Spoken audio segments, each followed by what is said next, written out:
श्री सत्यनारायण जी की कथा तो आपने सुनी होगी, लेकिन वो किस जगह पे घटित हुई थी? वो कथा नर्मदा जी के किनारे ही है वो जगह आपको दिखाएँगे और सत्यनारायण जी के बारे में पूरी जानकारी इस वीडियो में देंगे। दोस्तों, हम बचपन से सत्यनारायण जी की कथा सुनते आए हैं। विभिन्न कार्यों के शुरुआत में या फिर लास्ट में सत्यनारायण जी की कथा बोली जाती है, कही जाती है। तो सत्यनारायण जी की जो कथा है, वो किस जगह घटित हुई थी? तो वो घटित हुई थी नर्मदा जी के किनारे। वो जगह कौन-सी है उसके बारे में बताऊँगा और वो कहाँ पे, कैसे है, कैसे ढूँढ सकते हैं आप, ये भी बताऊँगा आपको। अरे यार, नर्मदे यार! ये देखो ऐसा दिखेगा ये मंदिर और ये रहा मार्ग। मार्ग की तरफ राइट साइड की तरफ देखेंगे तो राम मंदिर ऐसा दिखेगा। चलिए आगे बढ़ते हैं हम। देखिए कुसुम खेड़ा होते हुए भारकच जाना है हमें।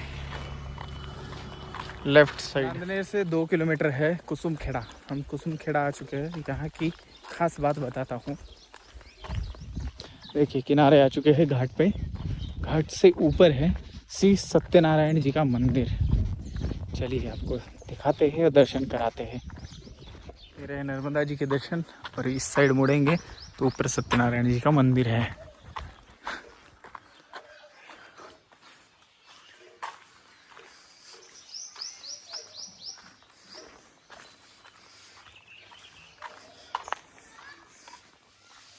एक कुसुम खेड़ा के सत्यनारायण मंदिर का परिसर है। सुंदर और प्राचीन मंदिर। यहाँ पे मैक्सिमम लोग आते नहीं है, लेकिन आइए आप कुसुम खेड़ा अगर लास्ट में रुकते हैं कोई शाम को तो आ जाते हैं, लेकिन वैसे नहीं आता कोई। कहते हैं कि नर्मदा जी के किनारे सभी देवी देवता आए, उसमें से एक सत्यनारायण जी का इतना प्राचीन मंदिर मैंने देखा नहीं था और ना इनकी ऐसी सुंदर स्वरूप देखा था मैंने कभी। और नर्मदा जी के किनारे मुझे वो देखने को मिला। मेरा सौभाग्य, आपको भी सौभाग्य प्राप्त कराते और दिखाते हैं मंदिर। मैं चुप रहूँगा, आप सिर्फ दर्शन करना। दर्शन करते करते आपको सत्यनारायण जी के बारे में बताता हूँ। सत्यनारायण जी का जन्म भारत के दक्षिण भाग में हुआ और उनके पिताजी का नाम था वैवस्वत मनु और माताजी का शत्रुपा। ये जानकारी विष्णु पुराण के अनुसार है, लेकिन कुछ ग्रंथों में सत्यनारायण जी का जन्म या मृत्यु कभी होता ही नहीं है, क्योंकि उसका एक प्रमाण है, सत्य का कभी जन्म नहीं होता, कभी भी मृत्यु नहीं होता, वो हमेशा शाश्वत रहता है। इसीलिए सत्यनारायण जी का एक प्रतीक सत्य माना जाता है। इसका प्रमाण भी आपको वेदों में मिल जाएगा। ऋग्वेद में मंडल 10 सूक्त 4 मंत्र 3, यजुर्वेद में अध्याय 40वां मंत्र 8वां।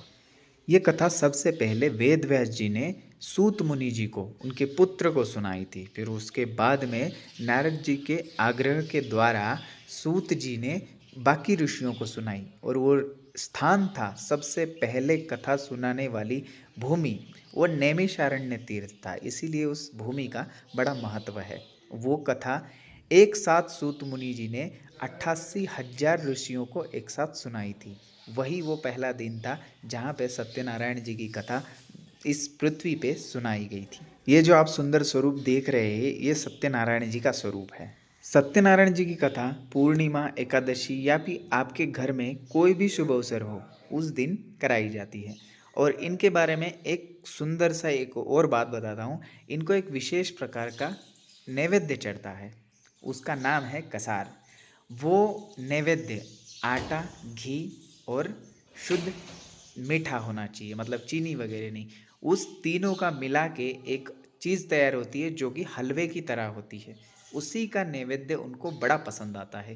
दोस्तों, सत्यनारायण मंदिर में हमें देखिए बाबा जी मिले और इनके पास देखिए क्या है, दिखाइए महाराज उठा के। मृगशिंगी है। हाँ, मृगशिंगी है ये। और इसका बहुत महत्व है। नाथ संप्रदाय में भी हमारे बहुत महत्व है और अघोर संप्रदाय में भी, शैव संप्रदाय में इसका बहुत महत्व है और बाकी इसमें भी रामानंदी में भी बहुत अच्छा महत्व है। ठीक, तो बजा के दिखाइए एक बार महाराज। बजती है ये, बजा के दिखाइए।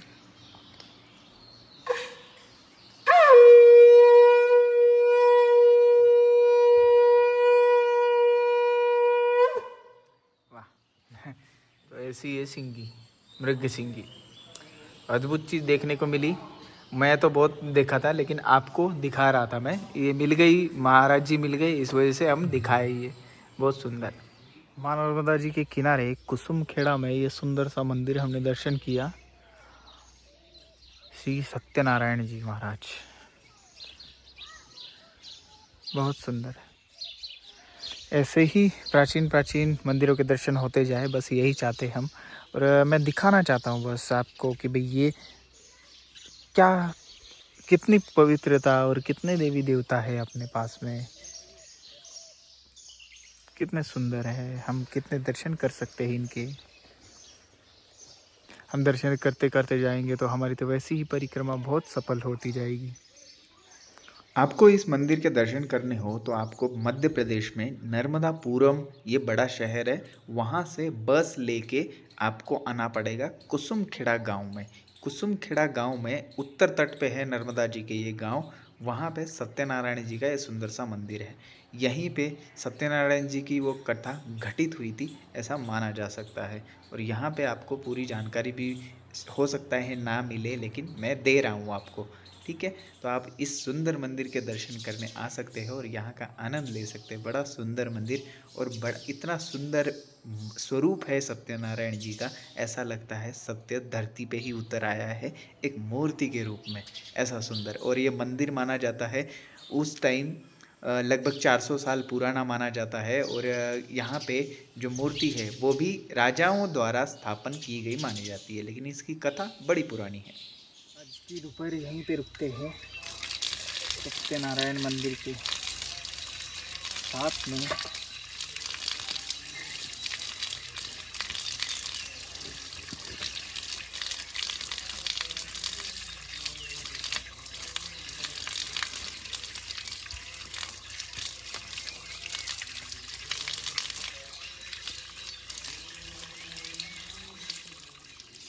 सत्यनारायण मंदिर में संतों के साथ भोजन।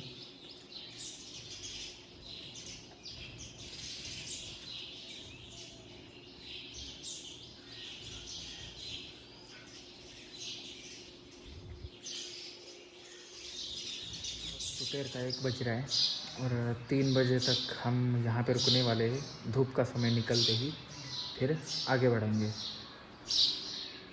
देखिए सुंदर मंदिर है, रुकने का तो मन करता है लेकिन आगे बढ़ना पड़ेगा, ज़रूरी है। बहुत सारे सुंदर स्थान लगेंगे, हर स्थान पे नहीं रुक पाएंगे हम, गर्मी बहुत ज़्यादा बढ़ गई है।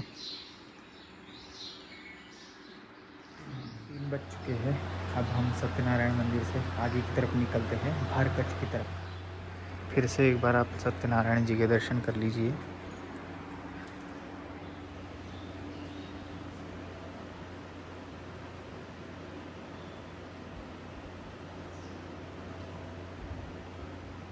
ये रहा सत्यनारायण जी के मंदिर का परिसर। चलिए जहाँ से आए थे वहीं से जाना होगा, सड़क पे लग के आगे भारकच के तरफ रास्ता जाता है। अंदनेर से 2 किलोमीटर दूर कुसुमखेड़ा घाट पे ज़रूर आइए, सत्यनारायण जी का दर्शन ज़रूर करिए। बहुत अद्भुत स्थान है, लगभग 400 से 500 साल पुराना ये स्थान बहुत पुराना है, मंदिर नया है, ठीक है। 400 से 500 साल पुराना मंदिर है ये, ठीक है। ज़रूर आइए, बहुत सुंदर है ये। अब ये सीधा रास्ता ही जाता है भारकच की तरफ। 1-2 गांव भमोरी वगैरह पड़ेगा, एक भमोरी आगे 1 किलोमीटर पे है, छोटा सा गांव है। और इस साइड नर्मदा जी है तो किनारे का ही रास्ता, बस रास्ता है, रोड है पक्का, बस यही बात है। लेकिन ठीक है, फटाफट पहुंच जाते हैं। किनारे से क्या होता है, मिट्टी ये वो, आनंद तो आता है लेकिन पैरों को आनंद नहीं आता, आँखों को दिल को आनंद मिलता है।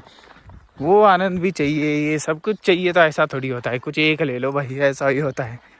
अब इधर से किनारे से नहीं जा सकते क्योंकि बहुत कटाव ज़्यादा है, उस साइड से रेगिस्तान जैसा है, इधर कटाव है, इस वजह से नहीं जा पाएंगे। इसलिए ये रोड पे से जाना पड़ता है हर परिक्रमावासी को। ये कौन सा फल है मेरे को ज़रा बताना।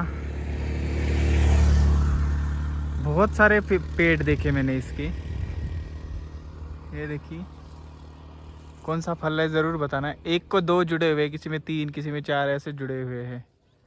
इसका ऐसा पेड़ होता है, बताना आप, किसी को जानकारी हो तो।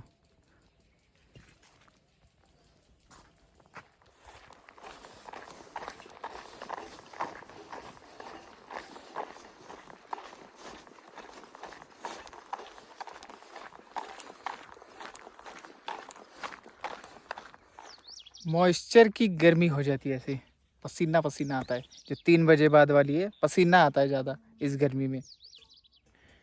मित्रों, इस यात्रा ने मुझे बहुत कुछ सिखा दिया है। मुझे ना ही आस्तिक बनाया, ना ही नास्तिक बनाया। मुझे इस यात्रा ने वास्तविक बनाया है, वास्तव में जीना।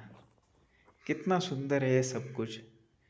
और ये यात्रा, जब तक मैं इस यात्रा का आनंद नहीं लूँगा, तब तक आपको भी आनंद नहीं मिलेगा। इसीलिए मुझे आनंद इतना ज़्यादा मिल रहा है कि उससे कई गुना ज़्यादा आपको मिल रहा है। इस बात को नकारा नहीं जा सकता। इसीलिए आप राम राम इंडिया का सपोर्ट करते रहिए, ऐसे ही देखते रहिए। आगे बहुत सुंदर सुंदर नज़ारे हैं। और ये जो यात्रा है, नर्मदा परिक्रमा, हर यात्रा में कुछ ना कुछ दिक्कतें आती रहती है। चाहे वो जीवन की यात्रा हो, चाहे नर्मदा परिक्रमा हो, चाहे वो और कुछ यात्रा हो। उस यात्रा को कंटिन्यू करते रहना, ये हमारा धर्म है, हमारा कर्म है। इसी कर्म से चल रहा हूँ मैं। चलिए आगे बढ़ते हैं।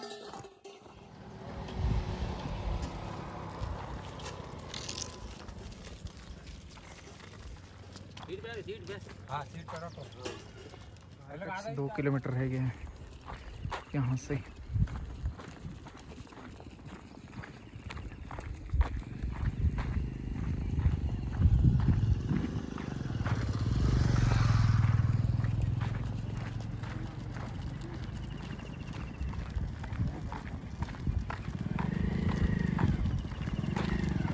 घेर लिया भैंसों ने उनको।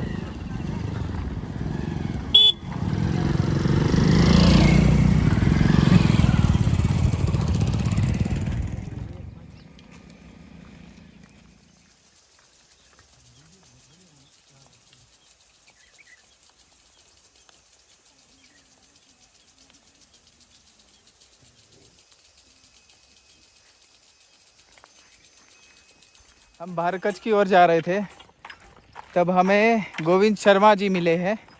ये है राजस्थान से। राम राम इंडिया चैनल उन्होंने देखा था और सदस्य है। कुछ बोलना चाहेंगे? हाँ जी, हमसे घर पर यही आपसे गाइड लेके फिर चले थे। आप बहुत अच्छे वीडियो बनाते हैं। अच्छा, हर चीज़ अच्छी तरह बताई हुई, इसमें कोई परेशानी दिक्कत वाली कोई बात ही नहीं है। तो आपको कैसी लग रही है परिक्रमा? बहुत बढ़िया लगी है, कोई दिक्कत परेशानी नहीं है, इंटरेस्ट आ रहा है, बहुत बढ़िया। अच्छा, जो नए आना चाहते हैं उनको क्या बोलना चाहेंगे? नई परिक्रमा जो जिनकी पहली परिक्रमा तो यही है कि कोई दिक्कत परेशानी नहीं है। हाँ, कोई ना खाने की है, ना कोई पीने की है, कोई हाँ, प्रॉब्लम वाली बात नहीं, ना कोई डर वाली बात है। निश्चिंत होकर आना चाहिए। निश्चिंत होकर आओ, फुल फ्री टाइम निकाल के। हाँ, फ्री टाइम निकाल के, ये सही बात बोली आपने। चलिए, अच्छा है, ठीक है। नर्मदे हर। हम आए भारकच गांव में। राइट साइड की तरफ मुड़ना है आपको, राम मंदिर पूछना है, फिर आगे का रास्ता उधर से ही है। चलिए चलते हैं। प्राचीन है राम मंदिर, उसके बाद एक तीर्थ है भारकच। भारकच अपने आप में ही बहुत माना हुआ तीर्थ है और बहुत महत्व है इसका। आपको बताऊंगा आगे जाके। चलते रहिए और बने रहिए। भारकच का छोटा सा घाट नर्मदा जी में। नर्मदा यार दोस्तों, हर हर महादेव। हम आ चुके हैं भारकच में। भृगु क्षेत्र बोलते हैं इसको, भृगु क्षेत्र। जितना भरूच का महत्व है भृगु क्षेत्र का, उतना ही महत्व इस गांव का है, भारकच का। चलिए, यहाँ पे एक सबसे पुरानी राम जी की सुंदर सी मूर्ति है और राम जी के साथ में और भी उनका परिवार है और बहुत सुंदर मनमोहक मूर्ति है। और इस मूर्ति को लगभग 400 साल हो चुके हैं। 400 साल का मंदिर भी 400 साल पहले ही था, लेकिन मंदिर अभी नया उसका बनाया गया है। लेकिन मूर्तियाँ तो बहुत सुंदर है। मैं उन्हीं को स्पेशल देखने के लिए किनारे से आया और भारकच में आया। भारकच वैसे जो भारकच का मेन तीर्थ है वो अलग है, जिसको मड़ागन बोलते हैं, वो अलग है। लेकिन ये भारकच पूरी धरती ही भृगु क्षेत्र में गिनी जाती है। तो उसी में ये राम मंदिर सबसे प्राचीन है। चलिए अपन नए वाला राम जी का मंदिर है, लेकिन उधर मूर्तियाँ नहीं है, मूर्तियाँ उसके सामने वाले इसमें रखी हुई है। देखिए, क्योंकि उधर काम चल रहा है, इस वजह से राम जी को इधर लाया गया है।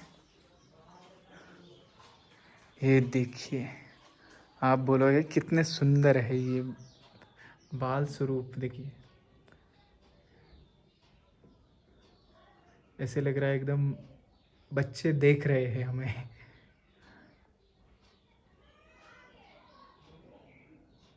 ये पहले वाले काल में बनी हुई मूर्तियां हैं, बहुत सुंदर सुंदर विग्रह हैं। लगभग इसको 400-500 साल हो चुके हैं। राजाओं के द्वारा स्थापित ये सारी मूर्तियां हैं। पिछले गांव में भी हमने एक देखी है। कहाँ पे? हमने नांदनेर में देखी है।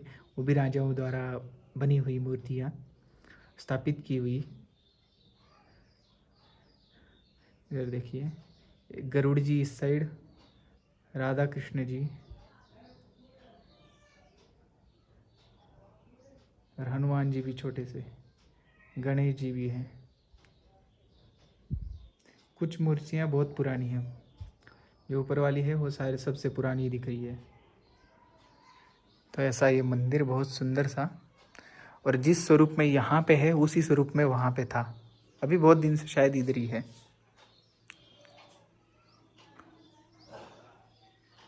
यहाँ पे रखा गया है ये। आप आएंगे तो इधर ही दर्शन हो जाएंगे। तो ऐसा है सुंदर स्वरूप।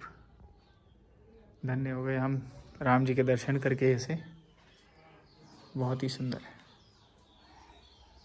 हम है भारकच, उत्तर तट, भारकच गांव। देखिए, वो है नया वाला मंदिर राम जी का, राम घाट ये रहा।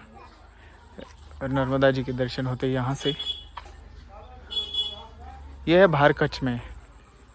चलिए अपन आगे थोड़ा सा बढ़ते हैं। आगे एक जगह जा रहे हैं, आपको भी बताऊंगे उसके बारे में। हम आ चुके हैं गांव से बाहर।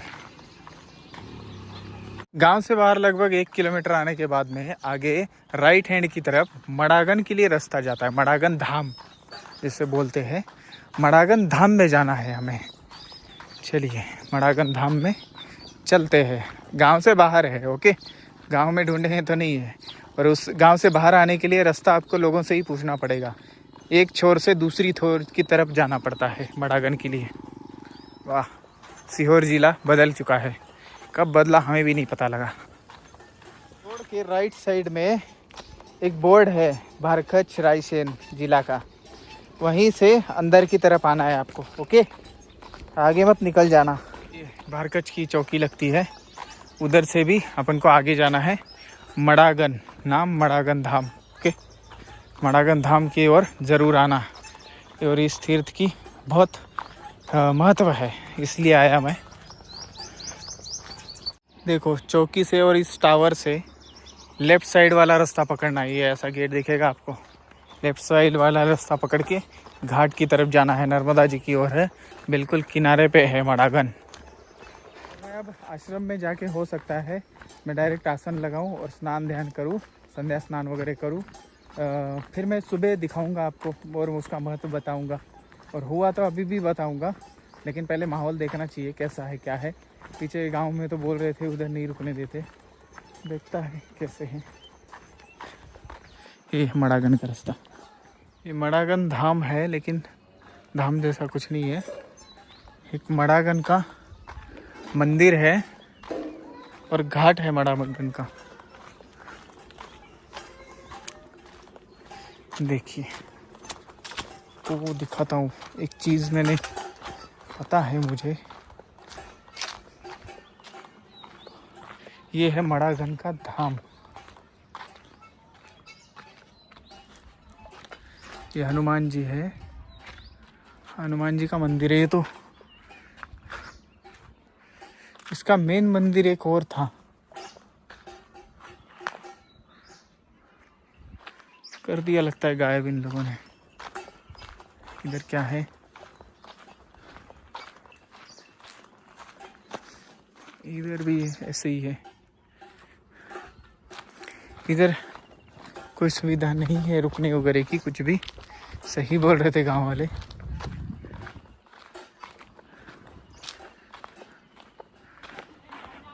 तो यही है मड़ागंज क्षेत्र, भृगु क्षेत्र।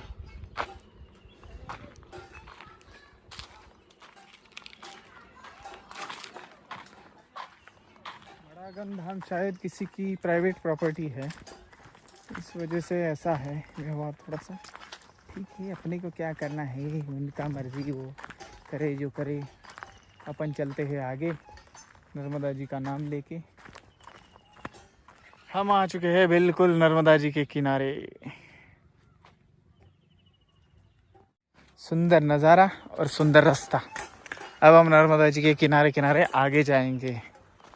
मड़ागंज क्षेत्र देख लीजिए आप, भृगु क्षेत्र यही है, वो भृगु कच्छ। और गांव वाले सही बोल रहे थे भाई, यहाँ पे नहीं रुक सकते। कितना सुंदर लग रहा है ये माता जी का स्वरूप, और जैसा आकाश में है वैसा ही बिल्कुल नर्मदा जी के जल में है। कमाल है, वाह जी वाह। चलिए अपने इधर से चलते हैं,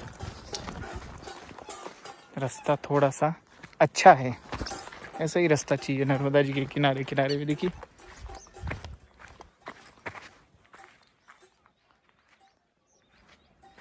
मैंने तो स्क्रीनशॉट ले लिया भाई। दोस्तों देखिए आसमान का ये कलर और माँ नर्मदा जी का कलर कैसा मिक्स हो रहा है, और एकदम प्रतिबिंब अच्छा दिख रहा है बहुत। एक ऊपर आकाश, एक नीचे आकाश, वाह जी वाह। तो ये स्वरूप भी हमने देखा माँ नर्मदा जी का, अच्छा लगा हमें।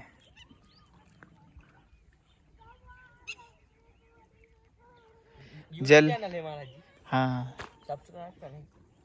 जल एकदम स्लो है लेकिन पावरफुल है। बहुत तेज धार है लेकिन एकदम शांत लग रहा है, ऐसे लग रहा है बिल्कुल शांति से जा रहा है। हमारा चैनल का क्या नाम है? राम राम इंडिया है भाई साहब। राम राम इंडिया।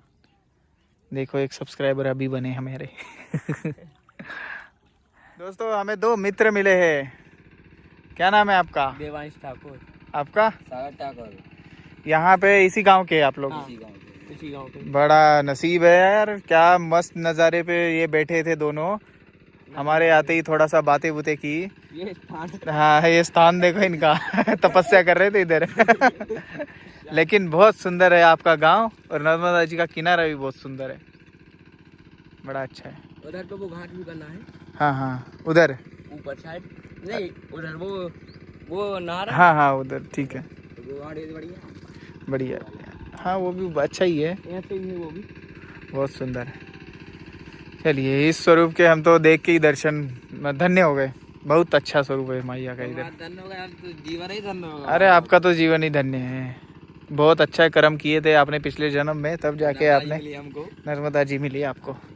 चलिए बढ़िया, नर्मदे हर। नर्मदे। माता नर्मदा जी का बड़ा सुंदर स्वरूप है इधर, मैं देख के धन्य रह गया। और देखिए आपको पीछे दिख रहा होगा, कैसा लग रहा है? अच्छा लग रहा है ना? वाह। और ये समय, जो समय है और ऊपर आसमान, उसने चार चांद लगा दिए माँ नर्मदा जी के स्वरूप को। क्या बोलूँ मैं, ये ऐसे नज़ारे देखने को मिलते हैं। और ये मैं फ़ोटो कितनी फ़ोटो निकालूँ और कितनी वीडियो निकालूँ, कम ही पड़ती है। और माँ नर्मदा जी के पग पग पे तो अलग स्वरूप है, अलग नज़ारा है, ऐसा कभी देखा नहीं होगा ऐसा नज़ारे। अभी हम एक शिवालय है उधर जा रहे हैं, रुकेंगे वहाँ पे। मड़ावन में तो हुआ नहीं भाई साहब, अब धरती रह चुकी है, लोग तो बदल चुके हैं, ऋषि मुनि तो गए। ठीक है कोई बात नहीं, होता रहता है, चलता रहता है। लोग हैं तो ऐसा ही करेंगे, कोई मुनि महात्मा थोड़ी है, लोग ही है। देखिए यहाँ से स्वरूप देखिए मैया का, है कितना सुंदर। जितनी भी फ़ोटो निकालूँ दोस्तों कम ही है, और जितनी भी वीडियो बनाऊँ उतना कम ही है। और आप जितना भी वीडियो देखोगे, हर वीडियो में अलग दिखेगा। वाह, धन्य हो माँ आप भी, और आपने हमें भी धन्य कर दिया। नर्मदे हर हर हर महादेव। वाह कितना अच्छा कलर आ रहा है। आपको रुकना होगा ना तो भारकच गांव में ही रुक सकते हैं आप, या तो फिर मड़ागन जो घाट है उससे 1 किलोमीटर आगे शिव जी का मंदिर है, उधर रुक सकते हैं। मड़ागन तीर्थ पे कोई भी रुकने की जगह नहीं है, वो थोड़ा अलग फॉन्ट करता है मड़ागन वाला मनुष्य ठीक, वो नहीं रुकने देगा, अलग ही है आदमी। कोई बात नहीं, अपन चलते हैं शिव जी के मंदिर में, रुकते आज शायद अकेला हूँ मैं इधर। हम आ चुके हैं किनारे किनारे बिल्कुल। अरे क्या रंग आता है आसमान का, अच्छा लगा। तो गडरवास आ गए हैं हम, गडरवास। और ये पेड़ दिख रहा है आपको, अभी आगे जाके दिखाता हूँ आपको। इस पेड़ का बरगद के बहुत बड़ा घेरा है, बाहर से ऐसी छत बन जाती है इसकी, और इसकी एक भी जड़ ना नीचे जाने नहीं दी गई, क्योंकि रास्ता पूरा बंद कर देगा ये इस वजह से। लेकिन अच्छा है, सुंदर से रखा हुआ है, बढ़िया लगा, अच्छे लगा। घेरा बहुत बड़ा है इसका। यहाँ आ चुके हैं हम शिवालय में। चलिए आज यहाँ पे आसन लगाएंगे।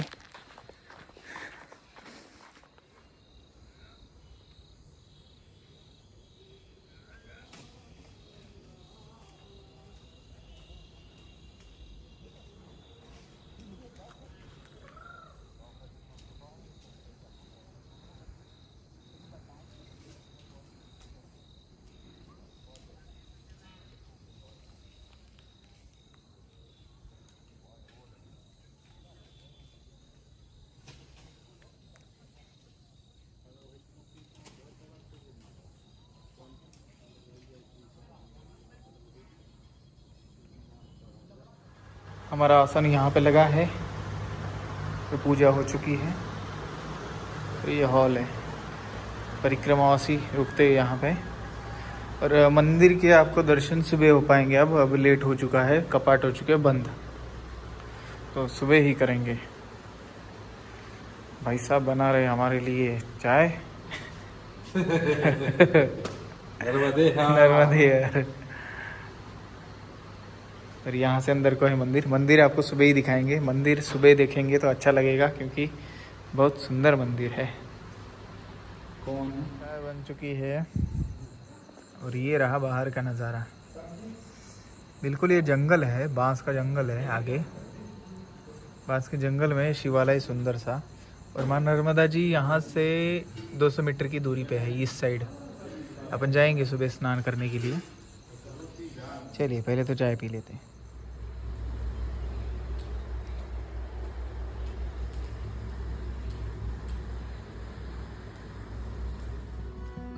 अब पाइए असली प्रमाणित रुद्राक्ष, सभी प्रकार की पवित्र मालाएं, स्फटिक और नर्मदेश्वर शिवलिंग, साथ ही सभी राशि के रत्न एक ही जगह पर, only on Ram Ram India. इतना ही नहीं, हम आपको देते हैं जन्म कुंडली विश्लेषण, नियम और मंत्रों का विशेष मार्गदर्शन भी। तो फिर देरी किस बात की, 8988651002 इस नंबर पर कॉल या मैसेज करके आज ही ऑर्डर करें। हर हर महादेव।